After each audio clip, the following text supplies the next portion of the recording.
সুপ্রিয় দর্শক, আসসালামু আলাইকুম। নিউজ 24 এর সন্ধ্যার সংবাদে আপনাদেরকে স্বাগতম। প্রথমেই জানিয়ে দিচ্ছি সংবাদ শিরোনাম। স্বর্ণের খোঁজে সহস্রাধিক মানুষের ভিড়, 144 ধারা জারি। বেনজিরের আরও 113 দলিলের সম্পদ ও গুলশানের 4টি ফ্ল্যাট জব্দের আদেশ। বেনজির আজিজের ঘটনা নিয়ে কি বলছে বিএনপি? আজিজ বেনজিরদের অপরাধী বানালো কারা, প্রশ্ন গয়েশ্বরচন্দ্র রায়ের। বেনজির আজিজ আনোয়ারুলকে নিয়ে আওয়ামী লীগে অস্বস্তি, দায় কার? আমেরিকার দিতে হবে না, আমরাই নিষেধাজ্ঞা দেব, মন্তব্য মাহমুদুর রহমান মান্নার। আজিজের ওপর নিষেধাজ্ঞা ও বেনজিরের সম্পত্তি বাজেয়াপ্তের আদেশ জাতির জন্য লজ্জার। এতক্ষণ শুনছিলেন সংবাদ শিরোনাম। পুরো খবর পেতে ভিডিওটি শেষ পর্যন্ত দেখুন। সর্বশেষ সংবাদ পেতে চ্যানেলটি সাবস্ক্রাইব করুন। এবার বিস্তারিত। স্বর্ণের খোঁজে সহস্রাধিক মানুষের ভিড়, 144 ধারা জারি। ঠাকুরগাঁওয়ের রানী সংকল কাতিহার আরবিবি ইটভাটায় স্বর্ণের খোঁজে স্থানীয়রা সহ আশেপাশের লোকজন দলে দলে আসছেন। স্বর্ণ পাওয়ার আশায় স্থানীয় লোকজন ঝগড়া কলহ দ্বন্দ্বে লিপ্ত হচ্ছেন, তাতে যে কোনো সময় পরিস্থিতির অবনতির আশঙ্কা রয়েছে। তাই আইন শৃঙ্খলা পরিস্থিতি স্বাভাবিক রাখতে পরবর্তী নির্দেশ না দেওয়া পর্যন্ত ঘটনাস্থল ও ভাটার আশপাশের এলাকায় 144 ধারা জারি করেছে উপজেলা প্রশাসন।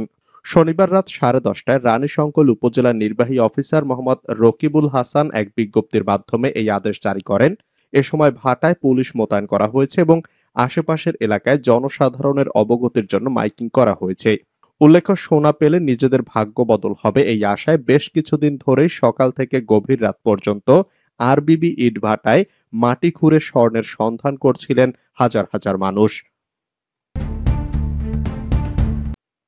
বেনজিরের আরও 113 দলিলের সম্পদ ও গুলশানের 4টি ফ্ল্যাট জব্দের আদেশ। পুলিশের সাবেক মহাপরিদর্শক বেনজির আহমেদ ও তার স্ত্রী সন্তানের নামে থাকা আরও 113টি দলিলের সম্পদ এবং গুলশানের 4টি ফ্ল্যাট জব্দ করার আদেশ দিয়েছেন আদালত। একই সঙ্গে বিভিন্ন কোম্পানিতে তাঁদের নামে থাকা শেয়ার অবরুদ্ধ করারও আদেশ দিয়েছেন আদালত। ঢাকা মহানগর আদালতের সিনিয়র স্পেশাল জজ মোহাম্মদ আশশামস জগলুল হোসেন রোববারে আদেশ দেন।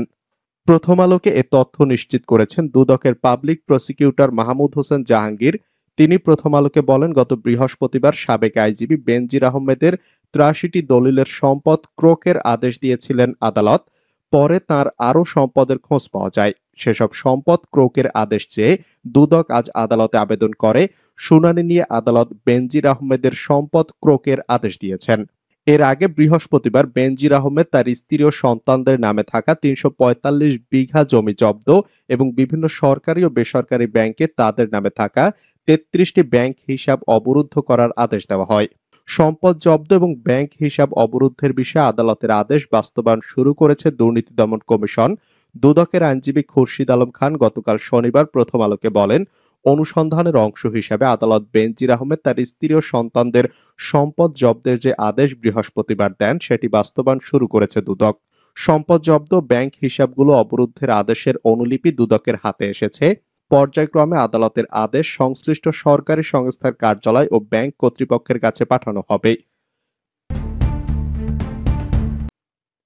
বেনজির আজিজের ঘটনা নিয়ে কি বলছে বিএনপি? সাবেক সেনাপ্রধানের ওপর মার্কিন নিষেধাজ্ঞা এবং সাবেক পুলিশ প্রধানের সম্পদ জব্দে আদালতের আদেশকে বর্তমান সরকারের সময় দুর্নীতি ও ক্ষমতার অপব্যবহারের বড় প্রকাশ হিসাবে দেখছে বিএনপি। দলটির নেতারা বলছেন, এই দুজন সরকারের ছত্রছায়ায় ক্ষমতার চূড়ান্ত অপব্যবহার করেছেন। ঘটনাক্রমে সেগুলো এখন সামনে আসছে। অন্যদিকে ঝিনাইদহ 4 আসনের আওয়ামী লীগের সংসদ সদস্য আনোয়ারুল আজিম 13 মে ভারতের কলকাতায় খুন হন। ঘটনার তদন্ত সূত্রে বিভিন্ন গণমাধ্যমে বলা হচ্ছে, সীমান্তে অবৈধ ব্যবসা, পাচার ও সোনা চোরাকারবারির চক্রের সঙ্গে দ্বন্দ্বের জেরে তাকে পরিকল্পিতভাবে খুন করা হয়। খুনের সঙ্গে জড়িত সন্দেহে যাদের গ্রেফতার করা হয়েছে তাদের বিরুদ্ধে নানা পর্যায়ে অপরাধের অভিযোগ রয়েছে। সংশ্লিষ্ট ব্যক্তিরা জানান, অতীতে তাদের অনেকে খুনের ঘটনায় জড়িত অভিযোগে দীর্ঘ সময় কারাবন্দী ছিলেন।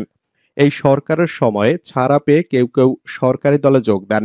বিএনপির নীতি নির্ধারণী নেতারা এই 3 ঘটনাকে বর্তমান সরকারের সময় অরাজকতাপূর্ণ পরিস্থিতির বহিঃপ্রকাশ বলে মনে করছেন। তারা বলছেন, সাবেক সেনাপ্রধান এবং পুলিশ প্রধান যে সরকারের ছত্রছায়ায় ক্ষমতার অপব্যবহার করে কী ধরনের ভূমিকা রেখেছেন তা সবাই জানতেন। আন্তর্জাতিক গণমাধ্যমেও তা প্রকাশিত হয়েছে। যদিও সাবেক পুলিশ প্রধান বেনজির আহমেদের অবৈধ সম্পদ অর্জন বা তার সম্পদ জব্দ করতে এখন আদালতের যে নির্দেশ সেটি কতটুকু এগোবে তা নিয়ে বিএনপির নেতাদের মধ্যে সংশয় আছে। তারা বলছেন এই দুজন যা করেছেন তা সরকারের ছত্রছায়ায়। এখন তাদের বিষয়ে সরকার বৈরী বা কঠোরতা দেখাতে গেলে দুটি প্রতিষ্ঠানের কর্মকর্তাদের উপর এর একটি প্রভাব পড়বে, সেই ঝুঁকি হয়তো সরকার নেবে না। বিএনপির স্থায়ী কমিটির সদস্য গয়েশ্বর চন্দ্র রায় গতকাল শুক্রবার প্রথম আলোকে বলেন, আজিজ আহমেদ বা বেনজির আহমেদ থেকে সরকারের প্রাপ্তি রয়েছে, সেজন্য সরকার তাদের ধরাছোঁয়ার বাইরে রেখেছে। এখন সিনসিয়ারলি তাকে আইনের আওতায় আনবে। সরকারের তো সেই নৈতিক জায়গায় যাওয়া সম্ভব নয়, কারণ তারাই তো এদের কাছ থেকে রাজনৈতিক সুবিধাগুলো নিয়ে ক্ষমতা কুক্ষিগত করেছে। এখন তাদের বিপদে খড়গ হয়ে দাঁড়াবে, এটা বিশ্বাস করার কারণ নেই। এখন সরকার কি আচরণ করে সেটা দেখার বিষয়।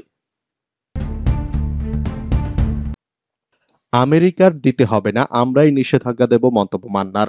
সাবেক সেনাপ্রধান আজিজ আহমেদের উপর মার্কিন নিষেধাজ্ঞা প্রসঙ্গে নাগরিক ঐক্যের সভাপতি মাহমুদুর রহমান মান্না বলেছেন, নিষেধাজ্ঞা যদি ঠিকমতো হয় তাহলে শুধু সেনাপ্রধান খাবেন না, তৎকালীন রাষ্ট্রপতিও খাবেন। এখনকার বা তখনকার যে প্রধানমন্ত্রী ছিলেন সেই প্রধানমন্ত্রীও খাবেন। অপেক্ষা করেন, আমেরিকার নিষেধাজ্ঞা দিতে হবে না, আমরাই আপনাকে স্যাংশন দেব।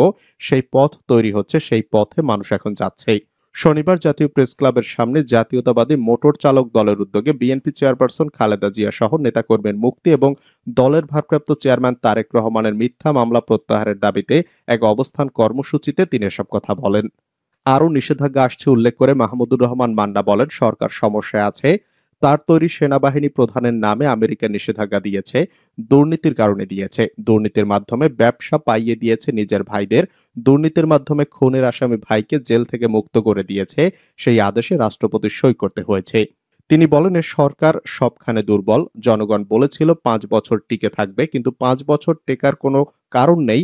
যেদিন একসঙ্গে রাস্তায় নামবেন, ঠিক মতো নামবেন, সেই দিন ঘন্টা বেজে যাবে। সব পেশার মানুষ জেগে আছে, জাগছে। আগামীতে আরো বড় সুসংবাদ পাবেন। বাবার লাশের এক টুকরো মাংস চাই, জানাজা করাতে চাই। আমার বাবার লাশের এক টুকরো মাংস চাই, যে মাংসের টুকরো ছুঁয়ে দেখতে পারি, সে মাংসের টুকরোকেই বাবা মনে করে জানাজা করাতে চাই। কান্নাজড়িত কণ্ঠে কথাগুলো বলেছেন চিকিৎসার জন্য ভারতের কলকাতায় গিয়ে নৃশংসভাবে হত্যার শিকার হওয়া ঝিনাইদহ 4 আসনের সংসদ সদস্য আনোয়ারুল আজিম আনারের কন্যা মুমতারিন ফেরদৌস ডোরিন। শুক্রবার এমপি আজিমকে হত্যার সুষ্ঠু বিচার ও হত্যার পরিকল্পনাকারীকে গ্রেপ্তার করে দৃষ্টান্তমূলক শাস্তির দাবিতে মানববন্ধনের আয়োজন করা হয়। সেখানে কাঁদতে কাঁদতে বাবার হত্যার বিচার চেয়ে এসব কথা বলেন ডোরিন।